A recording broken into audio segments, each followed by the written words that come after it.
Bonjour les balances, bienvenue à votre deuxième tirage pour le mois d'octobre.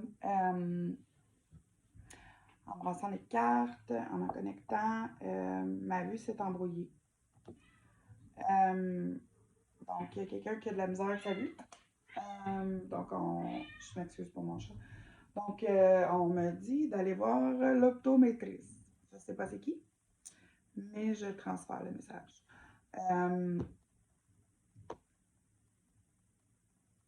Ou c'est quelqu'un qui a sa vue s'est embrouillée pendant qu'il écoutait la vidéo. C'est quelque chose pour vous là-dedans. Euh, Ma vue est revenue.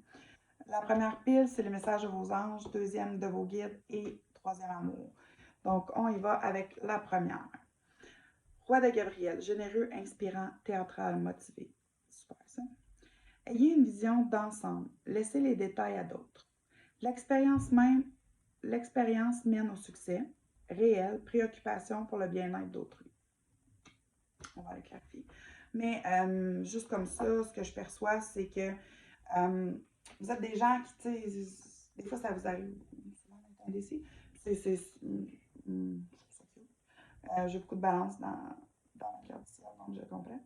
Mais ce qu'on me dit, c'est ce qui est important, c'est de savoir où on veut aller. OK? C'est de se faire un but. Je donne un exemple. Vous voulez une maison. OK. Le but, c'est de vouloir, de l'envoyer dans l'énergie. Et de l'envoyer dans le sens que générique. Pas marqué, comptoir blanc, armoire noire, non. Combien de chambres vous voulez? C'est quoi l'énergie que vous voulez dans la maison? Et de laisser l'univers faire le reste, de laisser les autres faire le reste. Vous n'avez pas besoin de savoir comment vous allez vous rendre pour l'avoir. L'important, c'est de l'avoir et de la vouloir. Je sais que c'est difficile pour vous, balance, puis surtout, je vais dire, puis je comprends, mais ce qu'on perçoit là-dedans, c'est vraiment de laisser les détails à l'autre. Et puis c'est vraiment, tu sais, pour moi, quand je regarde les cartes et qu'il y a de l'écriture, c'est ce qui sort, c'est ce qui est en relief. Euh,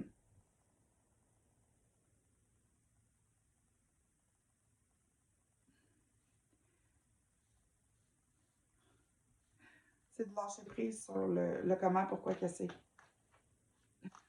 On lâche prise, on va juste aller clarifier quand même.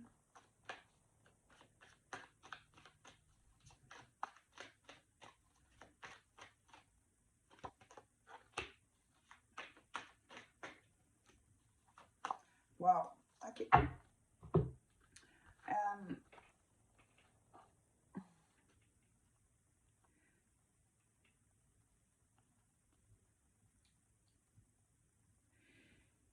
Ce qu'on me montre, puis ce qu'on me dit, puis ce que je ressens, là, le tout, c'est que vous allez lâcher prise. Vous allez réussir à vous dire, et ça va être avec beaucoup d'efforts. Je suis fière de vous, mais vous allez réussir à dire, je lâche prise. Je vais l'avoir quand je vais l'avoir. J'arrête. Parce que quand on crée, quand on veut tellement quelque chose, on crée un manque. On le crée tellement, ce manque-là, que c'est ce qu'on attire. Fait que vous allez avoir compris, il y a un déclic qui va se faire avec comme, regarde, si c'est pour moi, c'est pour moi. Enough. T'sais? Moi, je sais que je la veux, je sais que je vais aller là. Emmenez, t'sais, ils vont vous emmener là, ils vont vous emmener même mieux que ce que vous auriez jamais imaginé. Il faut juste lâcher prise sur le comment s'y rendre. Ce que je veux dire, c'est qu'il ne faut pas devenir paresseux dans le sens qu'on ne fait pas d'action. Non, on continue à faire nos petites actions, on continue à regarder des maisons si c'est une maison. Euh,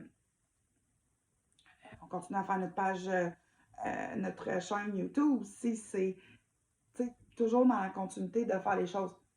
Le but est là, mais comment on va s'y rendre puis combien de temps, c'est pas important. C'est qu'on fasse l'action de le faire. Donc, si vous voulez une maison, continuez à regarder les maisons, continuez à appeler, si ça vous intéresse de la visiter.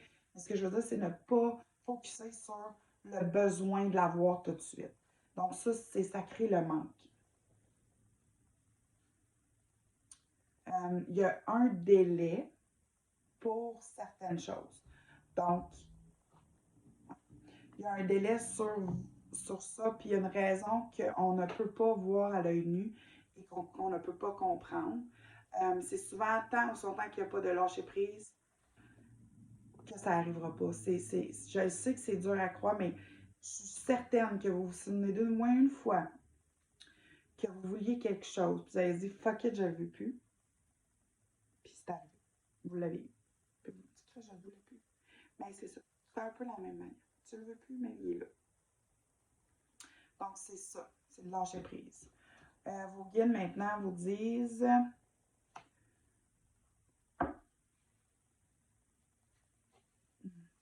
Je vais la clarifier avant d'en parler.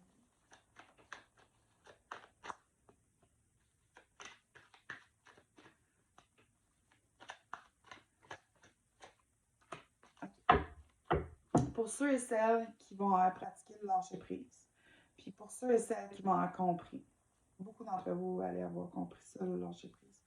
Ce qu'on me montre, c'est que vu que vous avez fait ce lâcher prise-là, mais juste avant de le faire, il y a eu comme un retour à l'intérieur pour comprendre un peu pourquoi, ou il va y avoir un retour à l'intérieur, un peu comprendre pourquoi que ça vous met dans cet état-là, cette attente-là, ou ce besoin de savoir comment vous allez vous rendre, puis de tout détailler, tu sais, de tout écrire.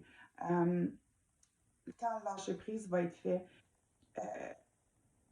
vraiment fait, ce qu'on me montre, c'est que vous allez tomber dans votre pouvoir, vous allez attirer à vous ce qui est bon pour vous. Il va se faire comme une transformation magique. Ce qu'on me montre, c'est vraiment, vous allez être complètement une autre personne, mais en étant vous-même, vous allez voir la vie complètement différemment. Puis ça va vous enlever tellement du stress sur les épaules, de l'angoisse, puis tout ce qui vient avec de vouloir tout contrôler, puis tout décider, puis faire sûr que tout est correct, puis que, tu sais, là, il y a un côté germain là, qui s'installe, puis vous n'avez pas besoin de tout contrôler, puis tout savoir. C'est dur à faire, c'est dur de lâcher prise, mais vous êtes rendu là. C'est ce que vous êtes venu apprendre, cette lâcher prise-là. Puis pour ceux et celles qui vont avoir comme fait cette évolution-là que je viens de parler, puis c'est pour ceux qui ne l'ont pas encore fait, qui vont se rendre là, c'est que vous allez trouver la personne qui va vous aider à acquérir ce que vous avez besoin. Il y a, il y a, il y a d'autres événements dans votre vie qui s'en viennent qui vont faire en sorte que ces gens-là sont mis sur votre chemin pour des raisons, pour vous aider à avoir ce que vous voulez, mais tant aussi longtemps que vous ne lâchez pas prise, vous n'essayez pas de contrôler, vous n'allez pas les voir, ces personnes-là. Vous n'allez pas comprendre qu'ils sont sur votre chemin pour quelque chose. C'est important d'ouvrir notre horizon et de lâcher ce jargon-là un peu, de calmer notre tête pour pouvoir juste, vivre le moment présent sans toujours avoir à planifier ce qui s'en vient. Plus on vit le moment présent, plus on est heureux aujourd'hui même, à cette heure-ci, plus on est heureux, moins de stress on a, parce qu'on ne pense pas au paiement de la semaine prochaine. Oui, c'est bon de planifier et de savoir, mais en même temps, vivre le moment présent, c'est important aussi. Prendre 10 minutes pour aller jouer au parc avec son enfant, c'est important. Prendre 20 minutes puis coller son homme sur le soir, sur le couch, sur sa femme, c'est important. Ça, c'est vivre le moment présent. Donc, si vous êtes trop dans votre tête à trop planifier, vous manquez ces moments présents-là. Vous manquez plein de petits moments qui sont super importants. Donc, lâcher prise. C'est ce qu'on veut vraiment vous faire comprendre, c'est de lâcher prise. Amour maintenant.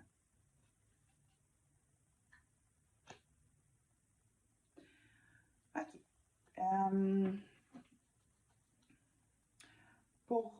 C'est pas tout le monde, ça peut pas résonner avec tout le monde, mais là, ce qu'on me parle, c'est de codépendance.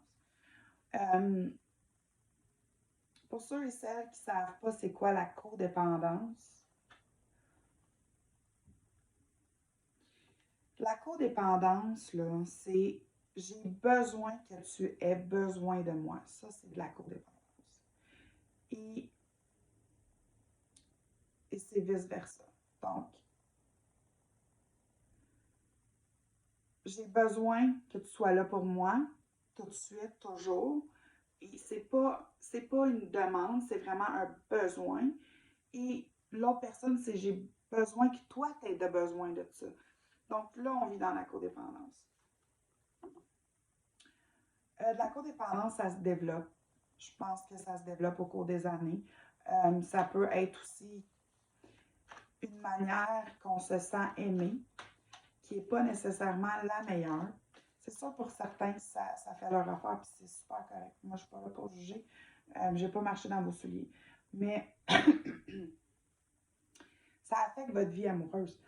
Tu sais, c'est correct de vouloir toujours être avec l'autre personne. C'est pas de la codépendance. La codépendance, c'est quand cette personne-là décide de faire quelque chose pour elle-même, c'est d'être chez eux, puis de se sentir inutile. Non, dans ce temps-là, on fait quelque chose pour nous, on vibre plus haut. Donc, on va juste aller clarifier parce que, comme je vous dis, c'est pas tous les balances.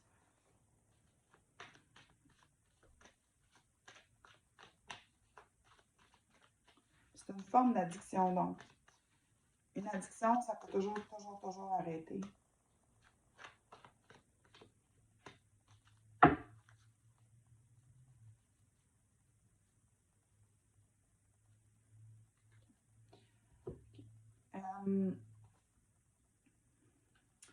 C'est une personne qui est un peu moins...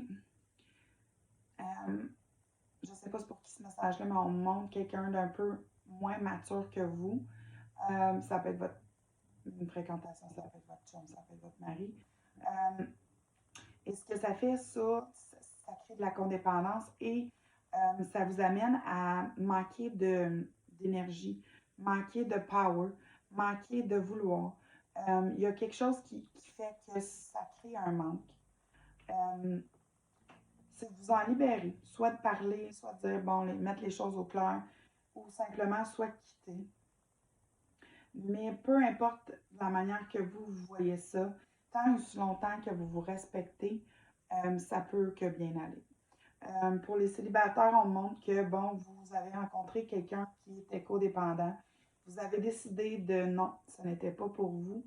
Inquiétez-vous pas, il y a quelqu'un d'autre qui s'en vient, peut-être même 2 personnes, vous allez avoir le choix.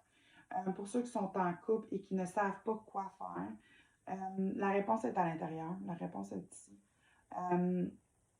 Si vous verbalisez comment vous vous sentez et que les choses ne changent pas, à ce moment-là, restez pas, soyez pas malheureux toute votre vie. Moi, je vous suggère d'être heureux toujours. Prendre la décision avec votre cœur. Ce qu'on me montre, c'est que pour une bonne partie d'entre vous qui vivent la codépendance, il n'y aura pas de changement parce que c'est tellement quelque chose qui est incrusté, qui est habituel, que cette personne-là, même vous-même, ça peut être vous ou l'autre personne, c'est quelque chose de normal. Donc, vous n'allez pas réussir à lui faire comprendre. Parce que pour cette personne-là ou pour vous-même, vous ne comprenez pas ce que j'explique parce que c'est normal. C'est ce que vous avez toujours connu.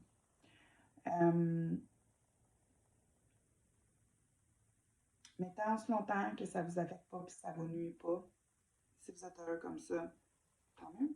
Sinon, ben, c'est à vous de trouver quoi faire. Et voilà, c'est vos messages pour le mois d'octobre. Si ça résonne avec vous, je vous invite à liker, sharer, commenter. Pour ceux et celles qui préfèrent commenter, pas en public, mais personnellement, mon courriel est plus bas. Ça me fait plaisir de vous lire. Avec tout ça, je vous envoie plein d'amour et de lumière. Je vous remercie infiniment et je vous souhaite une belle journée.